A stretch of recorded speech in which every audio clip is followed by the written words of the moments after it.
Hey all, this is your favorite high school sister Zawadi, and welcome back to the channel. I am completely alive. I know you guys have been worried. Sorry, I'm good. I just really been busy and trying to solve problems. As an entrepreneur, that's exactly what you do. But thank you for tuning in. I want you to hit the like button if you like any part of this video. Share, subscribe, and leave a comment below. If you have any questions, leave the comments here and I will answer them as soon as possible. Do you guys remember sometime in July, Liberia passed a dual citizenship law?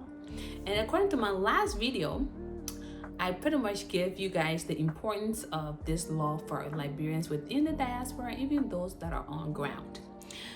I got a lot of positive responses, but then there are still people who doubt the benefits of the dual citizenship law.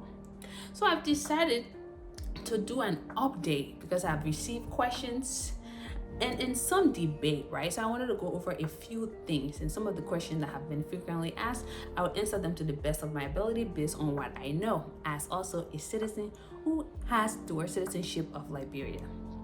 So some of the frequently asked questions include, can people who have dual citizenship, especially those within the diaspora, hold positions? So let me just break this down to you. If you have dual citizenship and you live within the diaspora, you are exempt from positions such as a finance minister, okay, a bank governor, okay,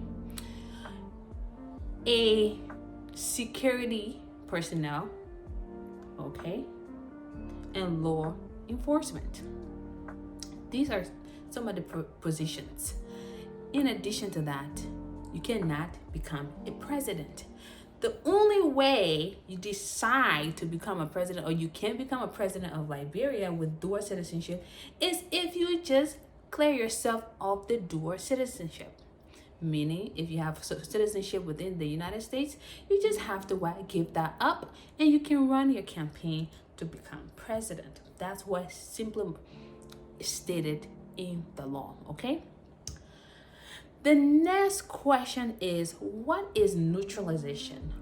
According to Liberian law, a Black Liberian, of course, can hold citizenship. Now, according to the new law that passed July 2022, listen carefully.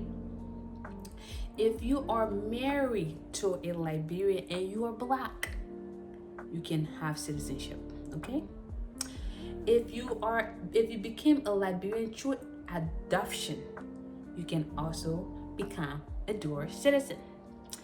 The next thing is, if you are a Liberian born to Liberian parents, of course you can become citizen. So let me give you an example. Let's say Emma has a child by an American person, okay? And my kids grew up in America, were born in America. I am a Liberian, obviously. Yes, because of me being a Liberian, my child obviously is a Liberian. So yes, by birth, giving a birth to a child, that child becomes a Liberian citizen. There are still some people who are debating whether a child born to a Liberian parent in the United States or in any other place outside of Liberia should be a Liberian or not. The debate honestly does not stand. Because if your parent is a Liberian, born Liberian, okay, and you have a child, just because you have your child outside of the country, opportunity does not mean that child is not Liberian. There is still a Liberian blood. So this law does allow those who have kids outside of the country to have dual citizenship. The recently asked questions include, how do I get my passport? From my experience, there are consulates. So those who are in the United States, I'm only referencing this to you because, again, that's where I'm at and I have experience within the system here. So if you are a Liberian, maybe your parent passed away, try to locate a birth certificate, an old passport. If you live on the East Coast, there's New York. There is Washington, D.C., where Liberian consulates are located. Get the info my Liberian people, please start to learn how to read, okay? Because not that you don't know how to read, you just don't like to read. So go on the website, read the requirement, go to the consulate, put in your application, and submit this paperwork. Okay? If you're going to Liberia, they need to do biometrics. They're gonna ask you for your birth certificate or even your old passport, okay? These things are very vital. Now, what if I don't have any of these things? Because I don't want to give you wrong info, I would suggest you contact your nearest consulate, okay? Because everyone seems to have different information in regards to this specific question. What if I don't have any of these things mentioned? The best thing to do is to contact the consulate, okay?